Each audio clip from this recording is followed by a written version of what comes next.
ये ठप्पा नहीं लगा कि अब तो सारे मैच जीतेगी ही जीतेगी, नहीं, सुख के साथ दुख आएगा ही।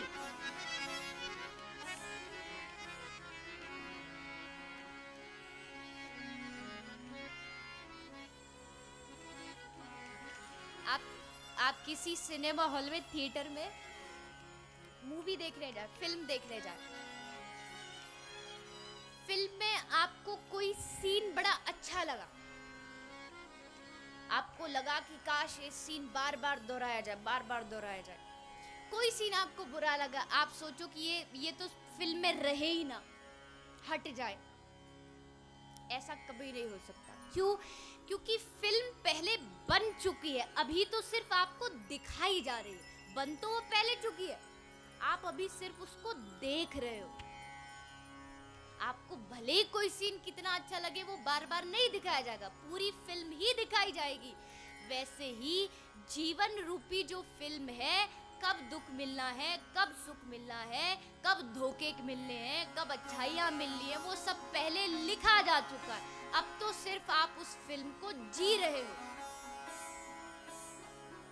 अब आपको कोई सुख मिल जाए, आप कहें भगवान यही चलता रहे, नहीं चल सकता। फिल्म तो लिखी जा चुकी है, जीवन लिखा जा चुका, अब तो आप सिर्फ उसे भोग रहे हो। ये जो तुम्हें ये पागल बनाते घूमते ना, तुम्हारा ये ग्रह खराब हो गया, तुम ये कर लो तो सुख आ जाएगा, सब। अरे भाई, दुख जो लिख चुका है उसको तो झेलना पड़ेगा। सुख है तो सुख को, सच्चा भक्त वही है जो सुख, यहाँ सत्संग में सुख मिले तो यहाँ खुश हो जाए, मुस्कुराए, घर जाके दुख मिले तो भी मुस्कुराए, वहां जाके उसको भी सहले, यहाँ के सुख को भी, जो मिले वो सही।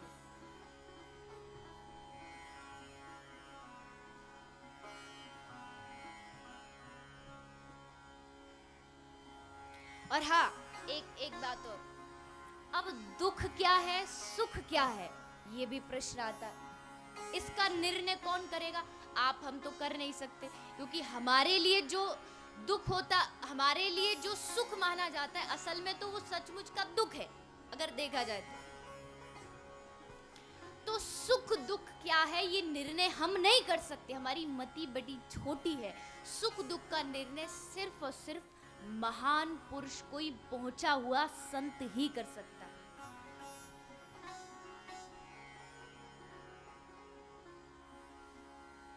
हम नहीं कर सकते।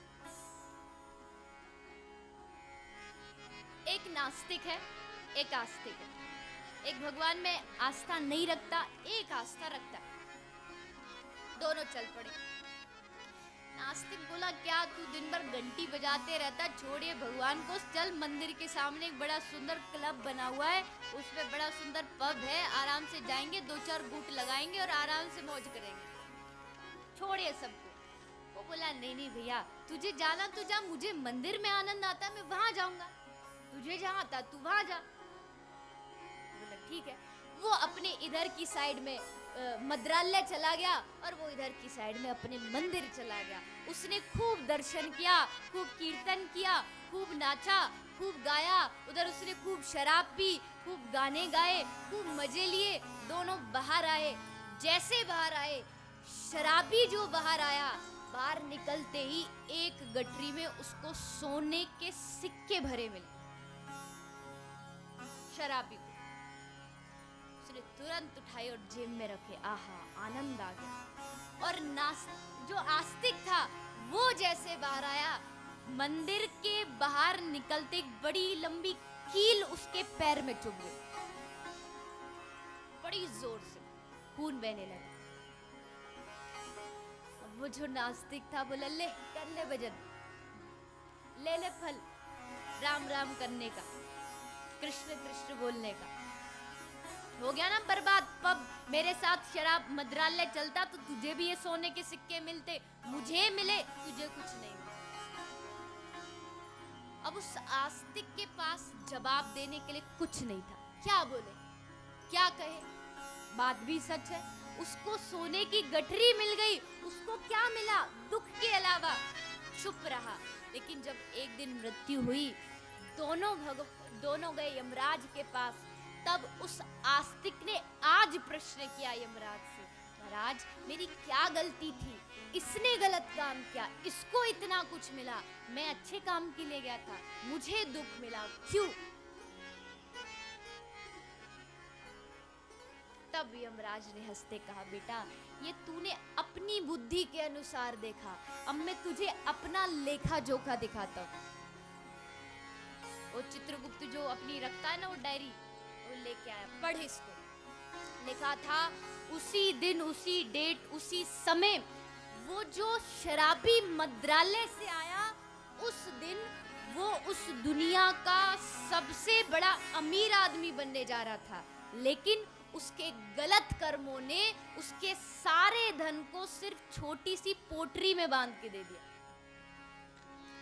और जो आस्तिक था, जो मंदिर में गया था, उस दिन उस आस्तिक की मौत निश्चित थी, लेकिन भगवान के नाम ने उसकी मौत को एक छोटी सी कील के रूप में बदल दिया।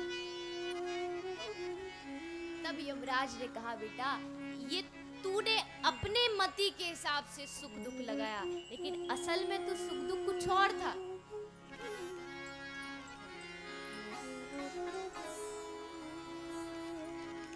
तो इसीलिए सकारात्मक सोच सोचिए, जब दुख आए सोचो अरे ये तो बहुत कम है, अभी तो पता नहीं क्या हो जाता।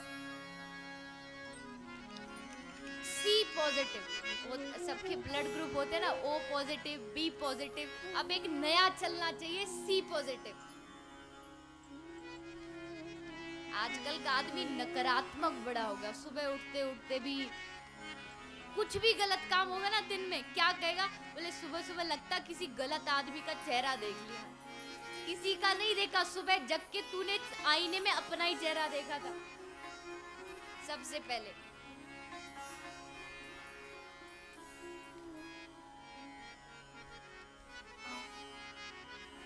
अंदर एक दुखी रहेगा दिन भर, अरे भैया मैं तो धोखा खा लिया, थक गया। सुबह सुबह उठेगा ना, जब ब्रश के लिए कोलगेट निकालेगा पेस्ट, तो वो निकलेगी नहीं, थोड़ी सी बची होगी, तो उस समय भी उसे देख के बोलेगा, लो हमारी तो जिंदगी खराब, ये टूथपेस्ट भी हमारे साथ कोऑपरेशन नहीं कर रही। उस समय भी उसको गाली देगा, क्योंकि सोच सकारात्मक नहीं।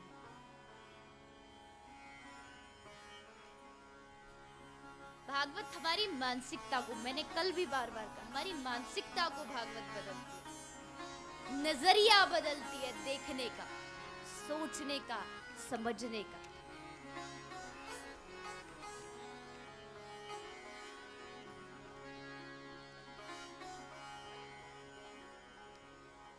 जब कभी दुख आए तो एक काम करना, दुख को भगाने का एक सबसे बढ़िया इलाज है, सबसे साधारण सा, इस दुनिया का कोई डॉक्टर नहीं बताएगा आपको क्या करना है। अच्छा पहले तो ये बताओ, ये इलाज आपको चाहिए कि नहीं चाहिए? कहीं मैं बताती जाऊं आपकी इच्छा ही ना हो सुनने की, भाई हमें तो कराना ही नहीं, हम तो दुख में ही बढ़िया है। चाहिए कि नहीं चाहिए? सब कुछ चाहिए, तैयार बैठे हैं। जब भी दुख आए कुछ मत कर रहा, अपने घर जाके, घर का जो सबसे अंदर का कमरा हो, सबसे अंदर मतलब जहाँ कुछ कम जाता हो, आपका अलग हो या जो भी हो, वहां जाके अंदर से कुंडी लगा करके अंदर जाके 3 बार हाथ उठा के दिल से महामंत्र बोलना, 3 बार कुंडी लगा के। गारंटी के साथ आप लिख के ले जा सकते हो, जो इस काम को दिल से करेगा, अंदर जब वो कमरे में घुसा तो उसका चेहरा लटका हुआ था, लेकिन जब वो 3 बार हरिनाम लेकर के जब वो बाहर आएगा, उसका चेहरा कमल की तरह खिला हुआ होगा।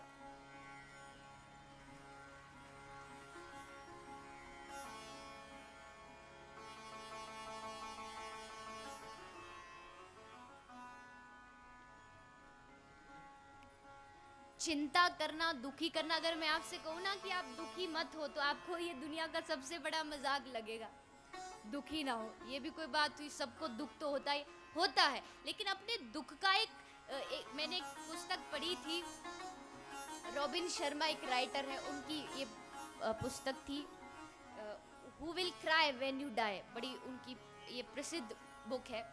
उसमें लिखा था कि अपने दुख का ना आप एक टाइम, एक समय निर्धारित कर लो कि भाई ये दुख है, मुझे एक दिन दुखी रहना है, और अपने परिवार को बता दो कि भैया एक दिन मैं दुखी रहूंगा, मुझसे कुछ हंसने की उम्मीद मत रखना। जैसे उपवास रखते हो ना तो घर वाले को बता देते हो आज मेरा व्रत है, वैसे दुखी होना है तो बता दो कि आज भैया मैं दुखी हूँ, एक दिन दुखी रहो, लेकिन कल जब सुबह हो तो उस समय वो दुख को पीछे छोड़ के फिर आपके जीवन में आनंद आना चाहिए। चिंता करनी है ठीक है, टाइम लिख लो कि भाई 1 घंटे में चिंता करूंगा, लेकिन 1 घंटे के बाद फिर चिंता नहीं, फिर चिंतन शुरू होना चाहिए भगवान का। आपको लगेगा ये बात ना सब भाषण देने के लिए अच्छी है, करने में कुछ नहीं होता है, आप प्रयास करके देखिए। कमी ये है हम सुन तो जरूर लेते हैं, हाँ भी कर लेते हैं, लेकिन उसको फिर उसका अभ्यास नहीं करते, उसको प्रयास में नहीं लाते, ये सबसे बड़ी परेशानी है। झूठ नहीं बोलना चाहिए, हाँ जी, सच्चाई हमेशा सत्य का साथ देना चाहिए, हाँ, रोज सोले माला करनी चाहिए, हाँ। यहाँ तो सब हाजी हाजी, अब पांडाल से निकलते ही नाजी नाजी शुरू हो जाते हैं। हाँ, इतना मैं जरूर मानती हूँ, मुश्किल हो सकता है, सदगुरु की कृपा हो जाए तो क्षणों में काम हो सकता है, लेकिन थोड़ा मुश्किल भी है, लेकिन अगर आप दिल से करेंगे तो जरूर होगा।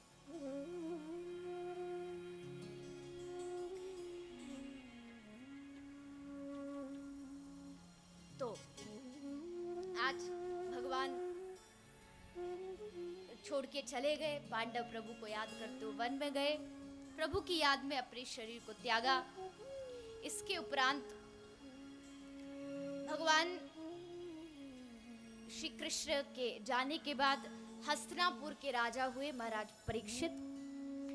परीक्षित जी राजा हुए, परीक्षित जी ने अश्वमेध यज्ञ किया, घोड़े को लेके दिग्विजय पर गए। तब उन्होंने रास्ते में देखा कि एक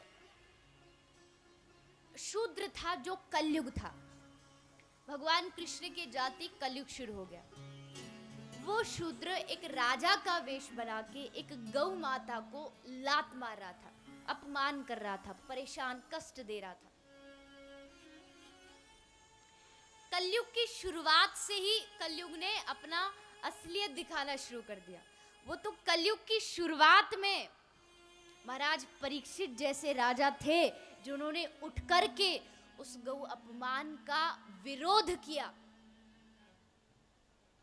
काश आज भी 2-4 ऐसे कोई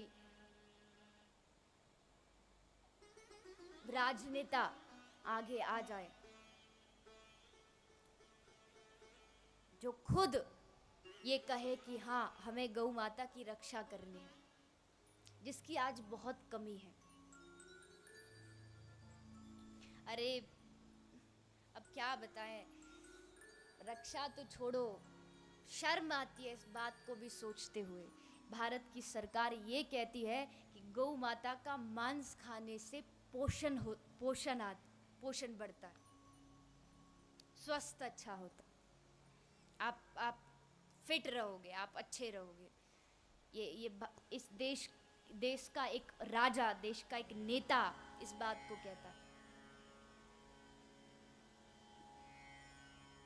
भारत सरकार के द्वारा एक पुस्तक बनाई गई पोषण, उसमें ये बात लिखी है, गौ का मांस खाइए आपकी ताकत आएगी। राजा का कर्तव्य है देश की कुरीतियों को मिटाए, चाहे उसके लिए भले उसको अपने प्राणों की आहुति दे। नेता कौन होता है?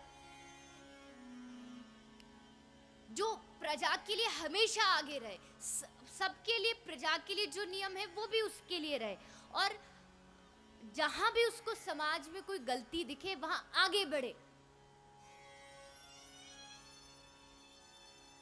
और जिस दिन ये नेता, अभिनेता, इस देश के सारे संत सब जिस दिन इकट्ठे हो गए, एक भी गौ माता आपको सड़क पर घूमती हुई दिखाई नहीं देगी, एक भी गौ माता। और चलो ये तो बाद की बात है, नेता छोड़िए, लोगों को छोड़िए, जिस दिन इस भारत की जनता एक हो गई, नेता क्या, दुनिया की कोई ताकत गौ सेवा होने से नहीं रोक सकती। जनता जनार्दन, जिस दिन जनता आगे आ जाए, लेकिन अपने कामों से फुर्सत नहीं, गौ माता को तो तब देखेंगे।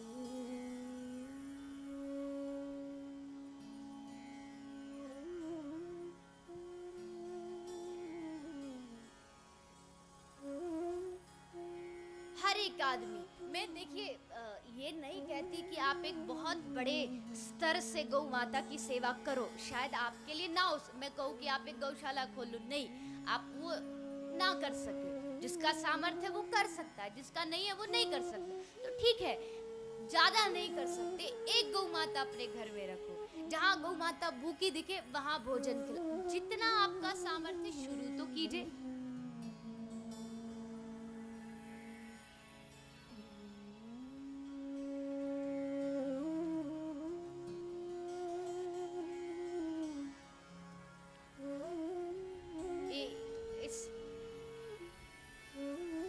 सेवा धाम हॉस्पिटल का निर्णय भी इसीलिए लिया गया।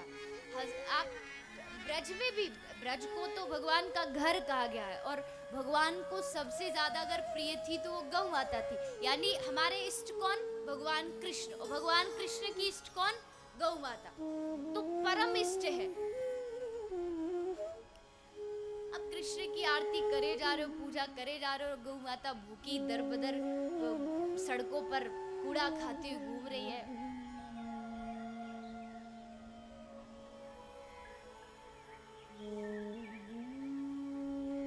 ब्रज में भी गौशाला बहुत है, लेकिन सबसे पहले आप ये ध्यान रखिए कि ये इस धरा पर, इस धरती पर जो बनाया जा रहा है, ये गौशाला नहीं है, ये गौ माता का हॉस्पिटल बनाया जा रहा है, जो अब आप सामने देख सकते हो, हाईवे है NH2, दिल्ली से लेके आगरा तक, रास्ते में कितनी सारी गौ माता है एक्सीडेंट से मारी जाती है, गौ माता को कैंसर हो जाता है, पेट पे प्लास्टिक जमा हो जाता है। हमारे इंदौर से आए श्री हरीश जी, तो हमारी कथा हुई थी इंदौर में, तब बताया गया था कि गौ माता के 25 किलो 20 किलो प्लास्टिक गौ माता के पेट से निकाला गया, इतना प्लास्टिक जमा हो गया।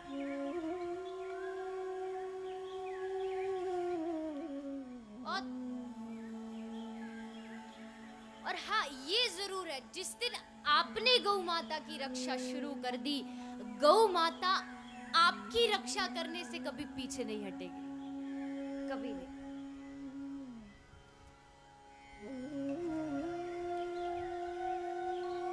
गौ माता की महिमा के लिए गीता प्रेस गोरखपुर में एक किताब आती है, छोटी सी पुस्तक है, आप सबको मिल जाए तो जरूर खरीदेगा, गीता प्रेस से, गौ महिमा। उसमें एक बड़ी छोटी सी कथा है कि दो मुस्लिम दोस्त थे, एक का नाम तो हुसैन शाह था और दूसरे का नाम मुझे ढंग से याद नहीं है, जो भी हो, दो मित्र, ये सच्ची घटना है, उसमें जो भी घटना है ना वो सारी सत्य है, वो बनाई हुई नहीं है, सारी सच्ची घटना है। तो दोनों मित्र एक बार एक गाय को कहीं से पकड़ के ला रहे थे कत्ल खाने ले जाने के लिए। तो उनमें से एक जो मित्र था वो तो ले जा रहा था, लेकिन जब हुसैन शाह जो था दूसरा, उसने जब देखा वो माता चिल्ला रही है, रेंग रही है, घसीटी जा रही है, तो उसके मन में थोड़ी दया आ गई। उसने क्या किया, रात को जब गौ माता को बांधा गया तो चुपचाप पीछे से गया और गौ माता की रस्सी खोल के रात ही रात में गौ माता को भगा दिया वहां से, मतलब छुड़ा दिया। गौ माता वहां से चली गई रक्षा।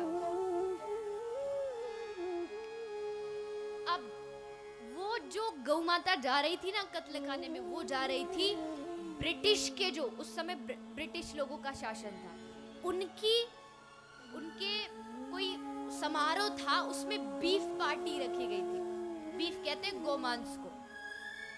अब गौ माता चली गई तो मांस नहीं आया। अब ब्रिटेन वाले लोगों को गुस्सा आया, क्या करे। किसी ने कहा भाई इसने गौ माता को भगा दिया, कहा जाओ इसे फांसी पे चढ़ा दो, फांसी पे चढ़ा दो।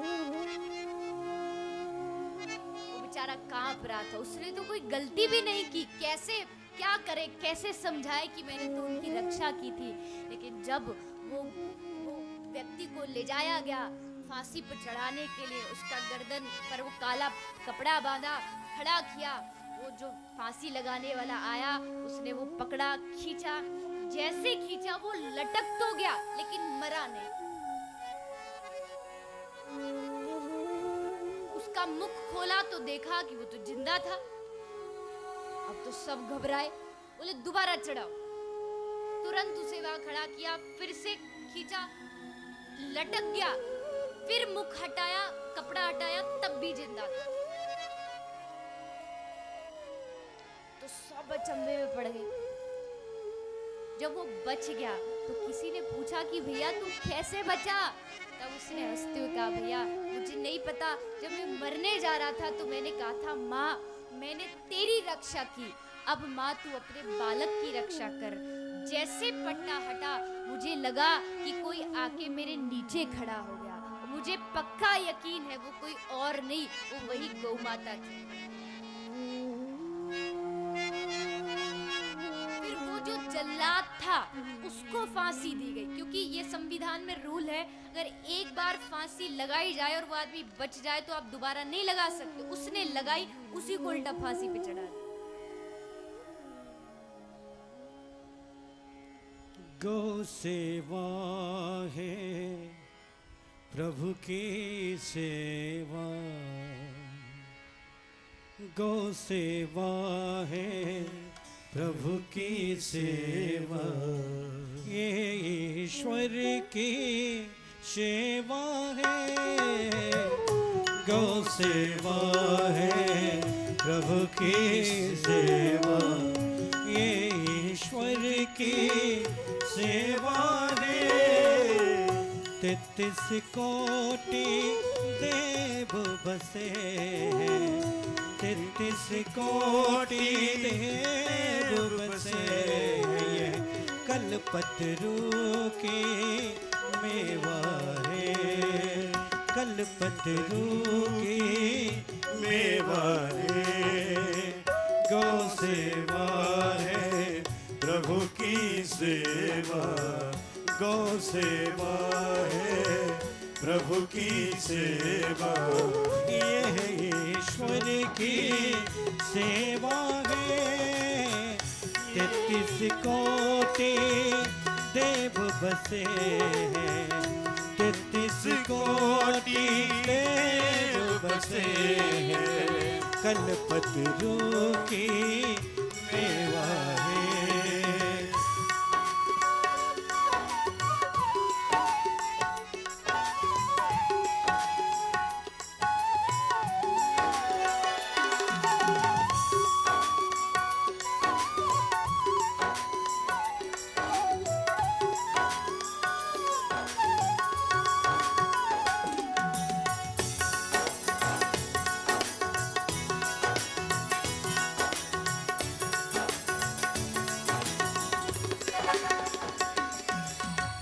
दूध दही घृत रबड़ी आदि कहीं बनते इससे अमृत रे। दूध दही घृत रबड़ी आदि कहीं बनते इससे अमृत रे। गोबर मूत्र व्यर्थ नहीं है, गोबर मूत्र व्यर्थ नहीं है, जननी जन जन की रे। गौ सेवा है प्रभु की सेवा गौ सेवा है, प्रभु की सेवा ये ईश्वर की सेवा रे। 33 कोटि देव बसे, 33 कोटि देव बसे, कल्पतरु की मेवा है। गौ माता जय जय गौ माता, गौ माता जय जय गौ माता, गौ माता जय जय गौ माता, गौ माता जय जय गौ माता। सभी भाव से गाइए।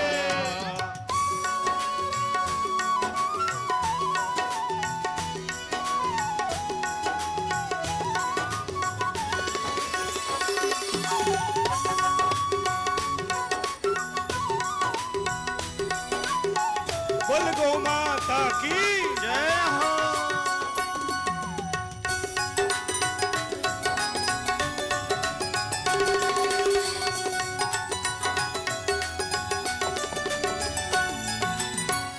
कागज कूड़ा कचड़े खिला कर न बनो नरक के भागी रे। कागज कूड़ा कचड़ा खिला कर न बनो नरक के भागी रे। कागज कूड़ा कचड़े खिला कर न बनो नरक के भागी रे। कागज कूड़ा कचड़ा खिला कर न बनो नरक के भागी रे। जननी के उपकार समझ कर, जननी के उपकार समझ कर, रहो सेवा में तत्पर रे।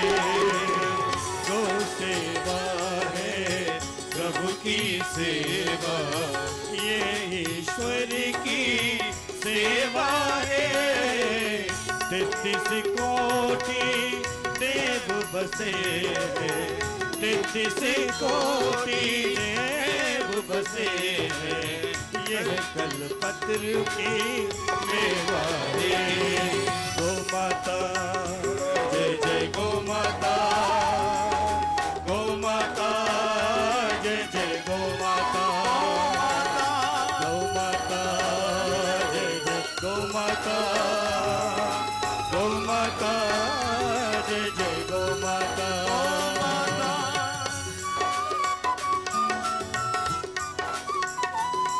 आपसे दिल से गाइए, प्रेम से गाइए।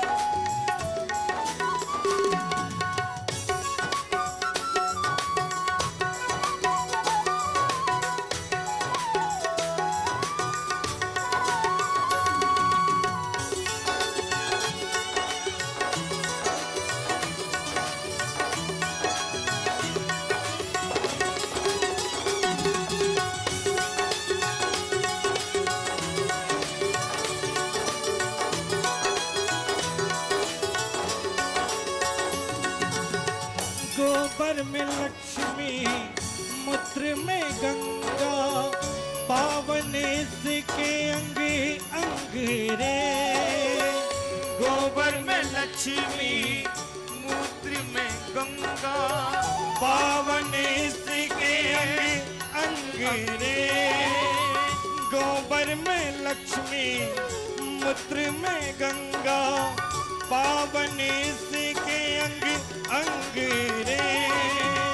गोबर में लक्ष्मी, मूत्र में गंगा, पावन इसके अंग अंग रे। गोबर में लक्ष्मी, मूत्र में गंगा, पावन इसके अंग अंग रे। गोबर में लक्ष्मी, मूत्र में गंगा, पावन इसके अंग अंग रे। जननी के उपकार समझ कर, जननी के उपकार समझ कर, तत्पर है।